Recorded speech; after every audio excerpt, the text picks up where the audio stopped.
नमस्कार,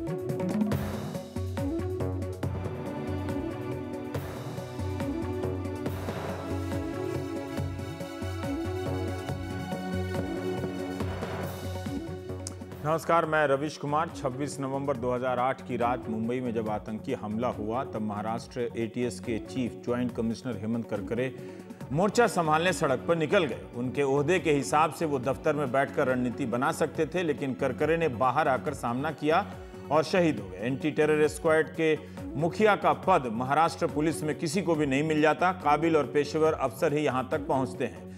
महाराष्ट्र पुलिस में हेमंत करकरे की अपनी साख रही है, उनके काम की साख रही है। जांच के आधार पर, उन्हीं के जांच के आधार पर दक्षिणपंथी संगठन अभिनव भारत के सदस्यों को मालेगांव बम धमाकों में गिरफ्तार किया गया था। साध्वी प्रज्ञा ठाकुर, लेफ्टिनेंट कर्नल पुरोहित और अन्य लोगों तक हेमंत करकरे की जांच नहीं पहुंचती तो देश में की राजनीति में हिंदू आतंकवाद के जुमले पर इतना राजनीतिक घमासान नहीं होता। शुक्रवार को इसी मामले में एनआईए ने जब अपना चार्जशीट पेश किया तो कईयों को लगा कि हेमंत करकरे की जांच को ही संदिग्ध बना दिया गया है। क्या ऐसा अफसर जिसने अपनी जान की परवाह नहीं की, वो ऐसी जांच करेगा जिससे आतंकवाद की एक ऐसी थ्योरी हवा में तैरने लगे जिस पर कोई यकीन ना करे।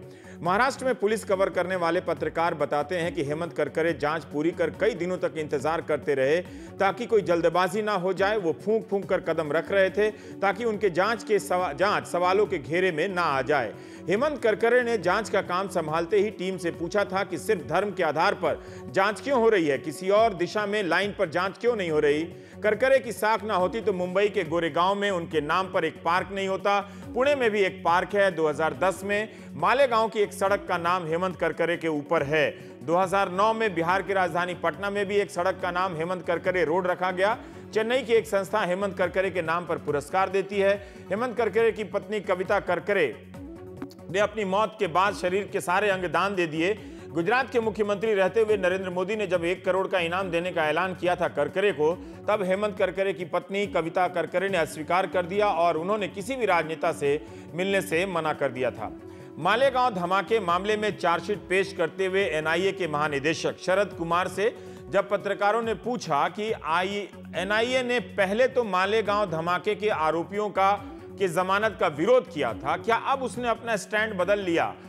तो शरद जी का जवाब है कि जब तक हमारी जांच पूरी नहीं हो गई थी तब तक हमें एटीएस की जांच पर निर्भर होना पड़ा था। अब हमने जांच पूरी कर ली है, इसलिए हमने अंतिम चार्जशीट दायर कर दी है। समाचार एजेंसी पीटीआई ने एएनआई चीफ का यह बयान प्रकाशित किया है, एक्सप्रेस में छपा है। हेमंत करकरे की टीम ने साध्वी प्रज्ञा और 5 अन्य के खिलाफ कुछ तो सबूत जुटाए होंगे, तभी तो वो इतना आगे तक गए। 7 साल से साध्वी प्रज्ञा और लेफ्टिनेंट कर्नल पुरोहित जेल में हैं। क्या यह कह देना काफी है कि पर्याप्त सबूत नहीं है? क्या यह नहीं बताया जाना चाहिए कि 7 साल तक जेल में रखने के पीछे किस तरह सबूतों से छेड़छाड़ हुई? यह मामला तमाम कोर्ट की निगाह से भी गुजरता रहा। वो मोटरसाइकिल जो साध्वी प्रज्ञा के नाम पर थी और जिस पर धमाके हुए, वो बात कहां चली गई? इसी आधार पर आरोप लगा है। साध्वी का कहना था कि उनकी गाड़ी 2 साल से सहकर्मी इस्तेमाल कर रहा था, इसलिए उनका कोई रोल नहीं है। एजेंसी की दलील थी कि सहकर्मी आपके साथ काम कर रहा था, गाड़ी यहां तक आई है, लेकिन उसके बीच में कुछ लोग हैं जिनकी हत्या हो गई है, इसलिए पहुंचना मुश्किल है। इन सब बातों पर विस्तार से तभी ठीक से बात करना चाहिए जब चार्जशीट की एक एक बात पढ़ ली जाए और आपके सामने रखने योग्य हो। लेकिन क्या एनआईए ने दक्षिणपंथी संगठन अभिनव भारत को भी आरोप मुक्त कर दिया है? क्या एनआईए ने लेफ्टिनेंट कर्नल पुरोहित को भी आरोप मुक्त कर दिया? तो खबरों के हिसाब से अभी भी 10 लोगों के खिलाफ कथित रूप से आरोप बरकरार हैं। लेफ्टिनेंट कर्नल पुरोहित के खिलाफ बारूद सप्लाई करने, बम रखने और साजिश के आरोप अब भी हैं। 2006 और 8 के अलग अलग मालेगांव धमाकों के आरोपियों में 2 नाम एक से हैं। एनआईए मानती है कि 2 लोग इन धमाकों में कथित रूप से सक्रिय थे।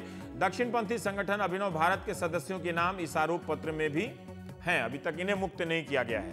साध्वी प्रज्ञा और 5 के खिलाफ मकोका हटा दिया गया है क्योंकि मकोका लागू करने के सबूत नहीं मिले। तो क्या इससे जांच की दिशा बदल गई है या सिर्फ साध्वी प्रज्ञा को राहत पहुंचाई गई है? क्योंकि विपक्ष उनके बीजेपी और संघ के नेताओं से रिश्ते के कारण संघ को भी घसीट लेता था। पिछले साल से ही मीडिया के जरिए संकेत मिल रहे थे कि साध्वी प्रज्ञा को राहत मिल सकती है। चार्जशीट दायर होते ही कांग्रेस के प्रवक्ता रणदीप सुरजेवाला ने एनआईए का नाम नमो इन्वेस्टिगेटिव एजेंसी बना दिया। जिसका काम भाजपा समर्थकों को क्लीन चिट देना रह गया है। रणदीप सुरजेवाला ने कहा कि मोदी जी मालेगांव की जांच करने वाले हेमंत करकरे की सत्यनिष्ठा पर सवाल खड़ा करके उनकी ईमानदारी को धूमिल मत कीजिए। केंद्रीय मंत्री मुख्तार अब्बास नकवी ने कहा कि हम सही को छोड़ेंगे नहीं, सही को फंसाएंगे नहीं और गलत को छोड़ेंगे नहीं। बीजेपी ने भी आरोप लगाया कि यूपीए ने कई लोगों को बेवजह फंसाया है। प्रज्ञा सिंह ठाकुर के खिलाफ कोई गतिविधियां थी नहीं, ये सब बातें तो मैं चुनाव से पहले से कह रही हूँ और पूरा उसका डाटा डिटेल भी बताया है। और मालेगांव से लेकर समझौता एक्सप्रेस के बीच में किस तरीके की साजिश हुई और किस तरीके से देश विरोधी ताकतें इस देश में लग रही थी और बहुत सारे लोग जो कि राजनीति से जुड़े हुए हैं उन्होंने देश के अहित में रहकर इन सब चीजों पर भी साजिश की। ये शर्म की बात है कि नेशनल इन्वेस्टिगेटिव एजेंसी जो कि आतंकवादी गतिविधियों के जांच के लिए बनाई गई थी, आज उन्हें बचा रही है जो स्पष्ट रूप से आतंकवादी गतिविधियों में शामिल है। रोहिणी सैलियान जो एक बहुत ही प्रतिष्ठित पब्लिक प्रोसिक्यूटर रही हैं, जो एनआईए केसेस कर रही थी, उन्होंने स्पष्ट तौर पर कहा था कि उनको ये कहा गया था सरकार बदलने के बाद कि इन केसेस में आपको ज्यादा तेजी से काम नहीं करना है। जो मीडिया के माध्यम से जो भी तथ्य सामने आए हैं तो उसका हमें काफी हद तक उसमें उसका हाथ नजर आता है। तो यदि बीजेपी के नेतृत्व में सेंटर में सरकार चल रही है, सरकारी मशीनरी का दुरुपयोग करके यदि जो दोषी लोग हैं यदि उनको इस तरीके से बचाया जाएगा तो मैं समझती हूँ कि ये ठीक नहीं है। तो इसलिए सरकार को इस मामले में पुनर्विचार करना चाहिए। मैं सभी को धन्यवाद देता हूँ कि ये अगर एविडेंस उनके खिलाफ नहीं है और ये सब लोगों का मौका हटाया जा रहा है, ठीक है। एक तो ये केस नहीं चला, केस चलने भी नहीं दिया। 8-8, 9-9 साल तक आप सभी लोगों को आपने जेल के अंदर बंद करके रखा, सड़ाया वो लोगों को, ये गलत है। पूरा आप उनकी जिम्मेदार कौन है? 8 साल उनके कौन वापस देगा जिंदगी के? क्या आपको लगता है ये पूरा मामला ही अब रद्द करना चाहिए? पूरा मामला, ये सिर्फ मौका हटाने से बात नहीं चलेगी, ये पूरा मामला, ये पूरा मुकदमा रद्द होना चाहिए। मालेगांव धमाके में कुछ मुस्लिम आरोपी भी थे जिन्हें आतंक के आरोप में पकड़ा गया था, लेकिन उन्हें भी छोड़ा गया। कैलाश विजयवर्गीय जो बीजेपी के नेता हैं, उनका कहना है कि साध्वी प्रज्ञा सिंह निर्दोष हैं। आज एनआईए की चार्जशीट में उनका नाम ना होने से इसकी पुष्टि हो गई। अब ये समझना होगा या पूछने का सवाल है कि क्या बीजेपी सिर्फ साध्वी प्रज्ञा तक ही अपने आप को सीमित रखना चाहती है? क्या उसने अभिनव भारत की भूमिका से अपने आप को अलग कर लिया है? क्योंकि कैलाश विजयवर्गीय के बयान में सिर्फ साध्वी प्रज्ञा सिंह को छोड़े जाने की बात है, उसका स्वागत है और वो चाहते हैं कि जिन लोगों ने साध्वी प्रज्ञा सिंह को निकृष्ट राजनीति का शिकार बनाया, उन्हें माफी मांगनी चाहिए। हमारे सहयोगी सुनील सिंह इस मामले को लंबे समय से कवर कर रहे हैं, उनकी रिपोर्ट अब देख लेते हैं। मालेगांव 2008 बम धमाके के तार इस मोटरसाइकिल से होते हुए साध्वी प्रज्ञा सिंह ठाकुर तक पहुंचे थे, क्योंकि चेसिस नंबर से पता चला था कि मोटरसाइकिल की मालकिन कोई और नहीं, साध्वी खुद हैं। साध्वी की गिरफ्तारी के बाद ही एक एक कर बाकी के आरोपी गिरफ्तार हुए थे, लेकिन अब एनआईए कह रही है कि साध्वी प्रज्ञा सिंह ठाकुर के खिलाफ मामले में मुकदमा चलाने के लिए पर्याप्त सबूत नहीं है। अपनी इन्वेस्टिगेशन में कह दिया है कि उनके खिलाफ कोई भी सबूत उनके पास है नहीं, तो उनके अगेंस्ट में प्रोसिक्यूशन हो नहीं सकता है। तो ये तो डे 1 से हमारा सबका कहना था इसमें कि ये पूरा फैब्रिकेटेड केस है और ये आज सत्य सबके सामने आ चुका है। एनआईए की जांच में साध्वी ही नहीं 5 और आरोपियों को क्लीन चिट दी गई है। हमारी जो इन्वेस्टिगेशन में आए, हमने वही सवाल उठाया, हमने अपनी तरफ से कोई सवाल नहीं उठाया। ये भी जानकारी मिली है कि जो मुंबई एटीएस के उस वक्त के चीफ थे, उन लोगों ने प्लांट कराया था आरडीएक्स। मैं कुछ नहीं कर, मैं इस विषय में कुछ नहीं। हमारी इन्वेस्टिगेशन में जो एविडेंस आपके साथ है, जिसका रोल आया, हमने वही आगे किया है। सबसे बड़ी बात कि एनआईए ने अपनी तकरीबन इस 150 पन्नों की सप्लीमेंट्री चार्जशीट में पूर्व जांच एजेंसी एटीएस की मंशा पर सवाल खड़ा किया है। चूंकि मकोका लगाने के लिए आरोपियों में से किसी भी एक आरोपी पर 2 मामलों में चार्जशीट होनी चाहिए, इसीलिए आरोपी राकेश धावड़े पर परभणी और जालना धमाकों में चार्जशीट दिखाई गई वो सिर्फ और सिर्फ मालेगांव 2008 बम धमाकों में मकोका लगाने के लिए।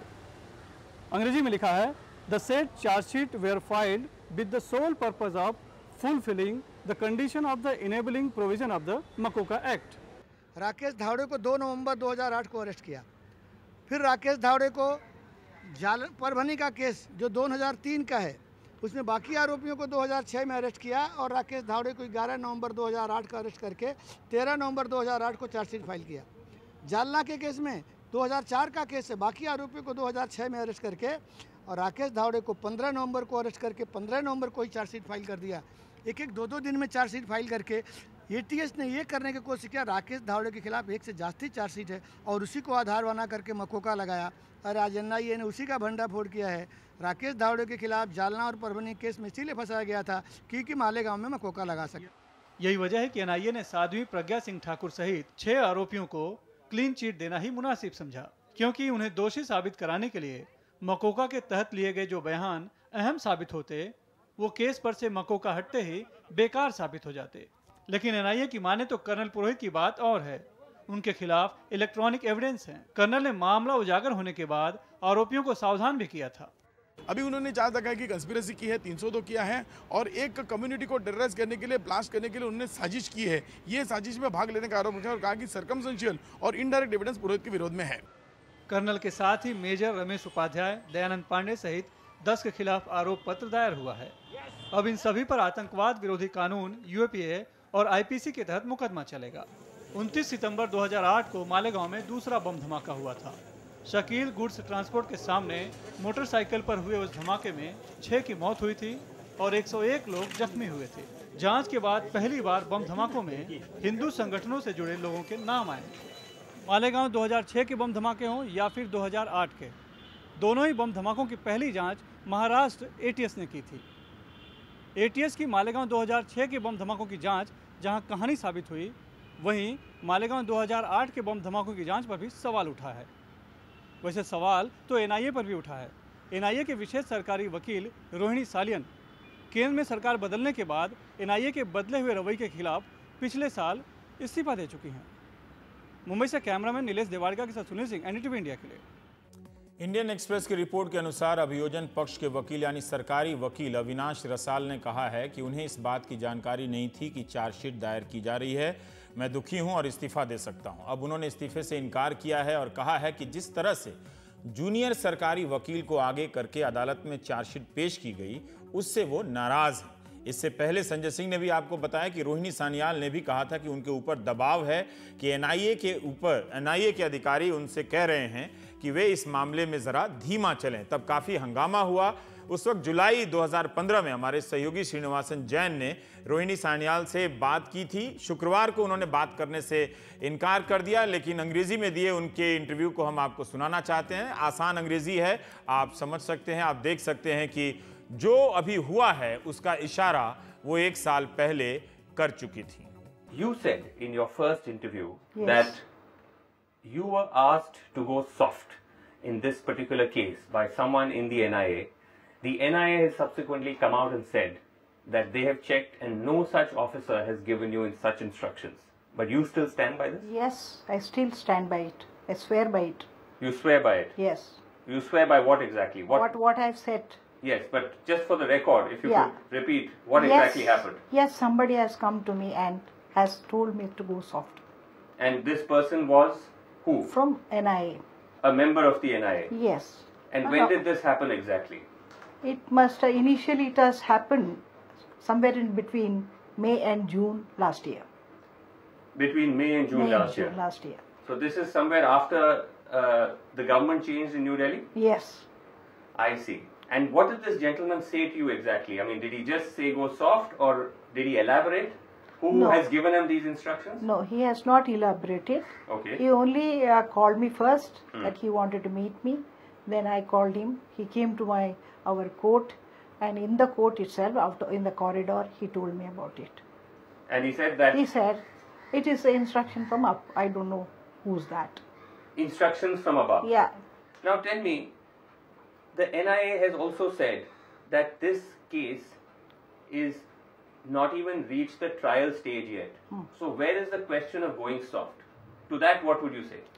I've been drafting the reply as well as arguing the matter.